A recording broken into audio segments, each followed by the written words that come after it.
mwaramutse canke mwiriwe bivana naho muherereye canke bivana n'amasaha murabiye ko ikiganiro cacu biba vyumvikana ko cyo kuri no munsi wa gatanu igenekerezo rya 10 ukwezi ni kwa kabiri bavyumvikana ko tuba tucibere mu ntango z'ukwezi amakuru na yinkino kuri plateau za Gitega Entertainment TV muramaze kwa mubimenyera ku munsi wa mbere ndetse no ku munsi wa gatanu aho tuba tubabwira amakuru y'inkino bigenda bivugwa hirya no hino turaza kubabwira muri Primus League mbega havugwa maki abona ko bageze kuri Junigira 19 iza kuba itangura kuno munsi wa gatanu nyene gikiza 9 bavyumvikana ko nyimba uravye kino kiganiro cacu inyuma y'isaha 9 umenye ngurukino rwa mbere bwo kwijunigira 19 gwamaze kuba rurangira nuko turaza kuruca muri basketball ni muri Inter Province cyangwa mu cyicaro cya kabiri abona ko bageze muri quart de finale turaza kurabira hamwe inkino ziza kuba zibananya kuri no munsi wa gatandatu ndetse no ku munsi w'Imana muri VBL ni transfers ginaze vugwa hirya no hino abona ko migwi imwe ikomeje kuba yubaka mu kwitegurira VBL bavyumvikana ku mugano wa Afrika ni byinshi bigenda bivugwa ubona ko CAF na hamwe n'ishiramo ry'umupira w'amaguru mu gihugu ca Egypt bamaze ko bashira ahabona ibibuga bitatu bizokwakira ihiganwa ry'abatarenza imyaka 200 bibavyumvikana ni event igiye kuba itangura ku magenekerezo ku igenekerezo rya 19 kuno kwezi ndetse izoba irangira ku igenekerezo rya 11 kwezi kwa gatatu ndetse zo kurabira hamwe muri ubona ko ni CAF Champions League nayo igiye kuba igaruka guhera kuri uno wa gatanu nuko ku mugane wa Buraya na mafishe atandukanye yagiye kuba abandanya muri ya mahiganwa 5 musanzwe mukunda cyane ndetse zo kurabira hamwe muri FIFA the best coach 2022 yagiye kuba ishira habona abamenyereza batatu bazotogwa mu mumenyereza mwiza yaranze umwaka wa 2022 Lionel Messi nawe yaje kuba agira imvune kabisa navyo tuza kuba bigaruka ko nuko ngiye kuba ikaze muri kino kiganiro kuno munsi wa gatanu abatarafye na subscribe mu bikore natwe mutwereke ugurukundo ogwanyu nuko Primus League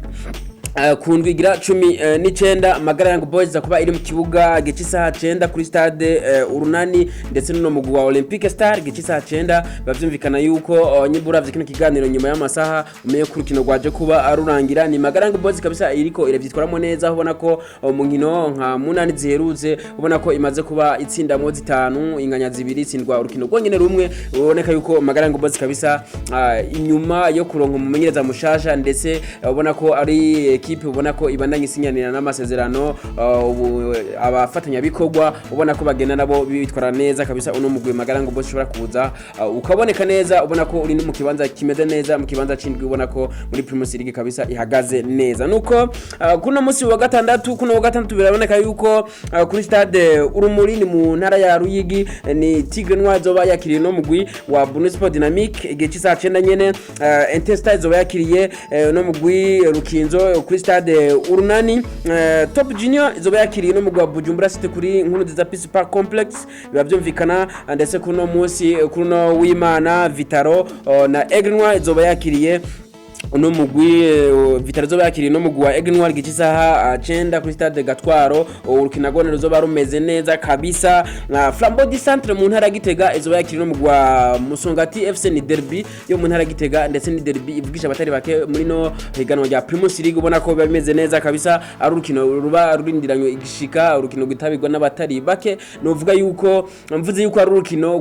gushika ubu muri Primus League rurabwa n'abantu benshi muri no Primus League ntoba nihenze n'urukino kabisa rubaro rurabwa cyane urukino rubugenda ruvugisha abatari bake ni ku munsi w'Imana gihe cy'isaha 9 kuri stade Ingoma aho bona ko bizoba bimeze neza hagati y'ino migwi ibiri reka turindire mbega ku munsi w'Imana bizoba bimeze gute Flambeau du Centre isubira yitorera amanota 3 kuno mugwi wa Musongati reka turindire ibizova muri urwo rukino abona ko n'abakinyi ba Musongati nabone bavuga bati turiteguye guhangana muri runo rukino reka turindire ibizova muri rukino nuko message Ngozi zobere mu kibuga na Atletico New York kuri stade Urukundo ni mu ntara Ngozi Bumamuru izoba yakiriye no mugwi wa Kanza United kuri stade Urunani ni hariya mu ntara ya Cibitogi nayo mafishe ahari muri Primus League twobabwira umumenyereza mukuru w'intamba mu rugamba Etienne Ndayiragije aje kubavuga amajambo akomeye aho yavuze ati jewe ndatangaza cyane no kubona hari abavuga yuko ihiganwa rya Primus League riri hasi cyane ati simbona ikintu bafatira kuko maze indwi zitatu ndaba rino higanwa rya Primus League ndabona yuko rifise abasore bameze neza abakinyi bameze neza ni higanwa ubona ko riri ku rwego rushimishije uretse yuko ubona yuko harimwo uburyo buke ata amafaranga kabisa rino higanwa ririmwo ugereranije n'amahiganwa yo muri tuno turere ndavuga muri kano karere ka Afrika y'ubuseruko aho ubona yuko avuga yuko harimwo uburyo bukeyi ugereranije n'iyindi migwi ugereranije n'andi mahiganwa yo muri kano karere ati jewe mbona yuko rino higanwa ya Primus League rifise abakinyi bameze neza ubona yuko igitangaje n'uburyo bukeyi muri rino higanwa ati kandi turiteze yuko tuzoronka abakinyi bameze neza mu gutegurira umugwi serukira gihugu intamba mu rugamba aho yavuze ati ntidushobora kuronka abakinyi badosubirira Saido nibazonkiza aho ubona yuko ati mugihe tutabateguye neza ati ni ibintu dushaka yuko mu gutegura abakinyi bihera mu maklebe canke bihera mu migwi aho bona ko dushobora kuronka abakinyi bameze neza baza basubirira abana basore ba Saido ntibazonkiza bagenda babikora neza mu migwi baba bakinira baba basanzwe bakinira ni mu kiganiro yahaye isamirizi Iteka FM kuruno wa kane bavyumvikana nuko reka turangize ngaho kubivuga umupira w'amaguru ndetse tunyarukire mu mupira w'amaboko basketball aho ubona yuko kuruno wa gatandatu ni gice cya kane gishira icanyuma muri muhigana gice cya kabiri muri Inter Province aho ubona ko baza ko bari mu kibuga kuruno munsi wa gatandatu hari mu ntarangozi ari izo nkino zose zizobera za quart de finale ndetse Ledino yo mu ntara Gitega izotana umutwe n'umugwi wa Karela Lions Basketball Club ndetse Target intamenwa itana mu mutwe n'umugwi wa Buseko aha ni ku munsi wa gatandatu kuruno wa gatandatu gice cya 11 gice saha 10 gice cy'isaha 6 ndetse n'igice cy'isaha 8 ku munsi w'Imana gice cy'isaha 4 zigitondo Black Panthers izoba iri kitana mutwe n'umugwi wa Royal Basketball Club ndetse gice saha 6 uno mugwi wa Message Ngozi itana mu mutwe n'umugwi wa Gihanga Shoot Club byavyumvikana ni gice saha 6 hariya mu ntara ya Ngozi niho hazobera izo nkino tubibutse yuko inkino z'igice cya kabiri gishira icanyuma zizobera mu gisaga ca Bujumbura ku magenekerezo ya 18 ndetse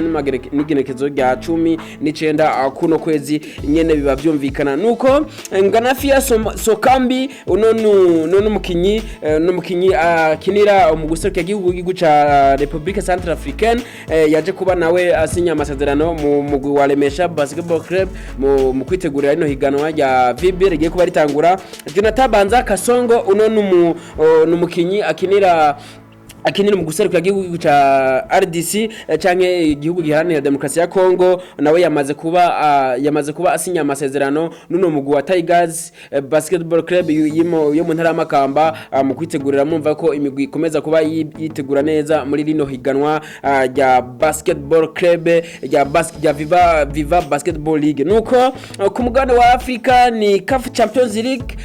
baje kuba nabo bagaruka abona ko kuruno wa gatanu nyene Zamalek za mu kibuga na CR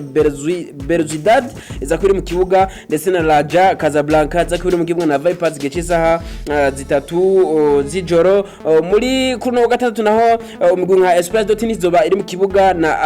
Al Merrikh ndetse Holoya za kuri mu kibuga n'uno mugwi wa Simba gice saha 12 zo ku mugoroba yavyumvikana ishira mu ry'umupira w'amaguru ku mugabane wa Afrika ndetse rifadikanije n'ishira mu ry'umupira w'amaguru mu gihugu ca Egypt baje kuba bashira habona ibibuga bitatu byo kwakira ihiganwa rya batarenza imyaka 20 kan bavyumvikana kan event aho bana ko baje kuba bashira habona stade zitatu ni Cairo International Stadium yakira abantu 75 ndetse na Suez Canal Authority Stadium yakira abantu 21 ndetse nino stade Alexandria Stadium yakira abantu 20 tubibutse yuko lino higanwa ry'abatenze imyaka 20 rigizwe n'ibihugu 12 ikaba biri subdivisé canke biri cyangwa biri mu magroupe atatu ni Egypt yakira kino gikombe ndetse na Mozambique, Senegal, Nigeria bari muri groupe A. Groupe B ni Uganda, Republika Centrafricaine, Sudan y'Epfo ndetse na Congo bari muri groupe B. Groupe C ni Gambie, Tunisie, Benin ndetse na Zambia, abo nibo bari bagize iyo groupe C. Nuko ku mugane wa Buraya reka turabire hamwe amafishe ahari mu kurangiza. West Ham izo kuba iri mu kibuga kuri no wa gatandatu na Chelsea do Blues igihe cy'isaha 10 igihe cy'isaha 8:30. Arsenal izoba iri mu kibuga na Brentford igihe cy'isaha 11 ayo masaha nyene. Crystal Palace iri mu kibuga na Brighton, Fulham izoba iri mu kibuga na Nottingham Forest ayo masaha nyene. Leicester City izoba iri mu kibuga na Tottenham Hotspur ayo masaha nyene. Southampton izoba iri mu kibuga na Wolves ndetse Bournemouth izoba iri mu kibuga na Newcastle igihe cy'isaha 1:30. Muri Liga Santander Almeria izoba iri mu kibuga na Real Betis igihe cy'isaha 11:15. Sevilla igihe cy'isaha 1:30 ni Mallorca bazoba batanye mu mitwe. Valencia izoba iri mu kibuga na Atletico Bilbao. Muri Bundesliga Bayern Munich izoba iri mu kibuga na Bochum ndetse Dortmund izoba iri mu kibuga na Werder Bremen gichisaha 10:30. Muri mu gihugu cy'Ubufaransa Monaco izoba iri mu kibuga na Paris Saint-Germain gichisaha 12. Clermont izoba iri mu kibuga na Olympique de Marseille gichisaha 4 z'ijoro. Ku munsi w'Imana Getafe izoba iri mu kibuga na Rayo Vallecano. Celta Vigo izoba iri mu kibuga na Atletico Madrid gichisaha 10:15. Real Valladolid izoba iri mu kibuga na Osasuna gichisaha 1:30. Villarreal izoba iri mu kibuga na Barcelona gichisaha 4 z'ijoro. Mu gihugu cy'Ubwongereza English Premier League ku ngira 23 nyene Leeds United izoba itanye mu mitwe na Manchester United muri phase retour. Tubutse yuko mu rukino rw'ikirarane ino Manchester United kabisa aje kuba inganya na Leeds United nyene ibitsindo 2 ku bindi. Urukino rwabaye ku munsi wa gatatu. Manchester City izoba iri mu kibuga na Aston Villa. Nizo nkino zihari mu gihugu cy'Ubwongereza. Mu gihugu cy'Ubutaliyani Juventus izoba iri mu kibuga na Fiorentina. Napoli izoba iri mu kibuga na Cremonese igihe cy'isaha 3:45. Twababwira nk'izo nkino nyinshi bafite ko tushobora kuba tuzimara ariko ku munsi wa mbere Liverpool izoba iri mu kibuga igihe cy'isaha 4 igihe cy'isaha 4 zuzuye neza n'umugwi wa Everton. Nuko inyuma yo gusezererwa muri Coupe de France cyangwa mu gikombe cy'Ubufaransa Paris Saint-Germain yongeye gutangaza umukinyi w'igihangange Lionel Messi kabisa mu rukino rwabahuje na Olympique de Marseille bariko baratsindwa na Olympique de Marseille ibitsindo 2-1. Uno mugabo Lionel Messi aje kuba ababara nawe akaba biboneka ko atashobora kuba aboneka mu rukino rwa Champions League uzobahuza na Bayern Munich ku munsi wa kabiri. CR7 nawe yaje kuba garuka neza kabisa mu higanwa ryo muri Arabie Saoudite, yaje kuba atsinda ibitsindo 4 wenyene mu rukino rwariko rabahuza na Al Weda, aho bona ko bariko bakina umugwi wa Al Nassr wariko ratsinda n'umugwi wa Al Weda ibitsindo 4 byinjije n'uno mugabo CR7 wenyene kabisa yaje kuba abitwaramo neza muri urwo rukino, aho beshaga navuga bati gutsinda ibitsindo 4 hariya mu gihugu ca Arabie Saoudite binganya no gutsinda igitsino kimwe muri English Premier League. Murumva ko biba ari ibintu bitangaje cyane. FIFA the best coach 2022 baje ko bashira habona abamenyereza batatu bitwaye neza bazotogwamwo umumenyereza yaranze umwaka wa 2022, aho beshi bidaje ko batangaza kubona yuko uno mumenyereza wa Maroc umumenyereza w'umuguseruka gihugu ca Maroc Walid Regragui yaje ko ataboneka muri bano batatu baje ko batogwa. Ni mu gihe uno mugabo no mumenyereza wa Maroc Walid Regragui ariwe yabaye umumenyereza ariwe yashikanye igihugu ca Maroc mu nkino z'igikombe c'isi, ndetse ubona ko yavyitwayemo neza mu gihe yaje kubarangiza ari mu kibanza kigira 4. ubona ko byari ibintu bimeze neza. Baje ko batora abamenyereza batatu ni Carlo Ancelotti uno yatwaye Champions League mu mwaka wa 2022, ndetse Lionel Scaloni uno n'umuntu we yatwaye igikombe c'isi n'igihugu ciwe ca Argentine, ndetse uno Pep Guardiola nawe yatwaye English Premier League ya 2022. bavyumvikana ko ari bo bagiye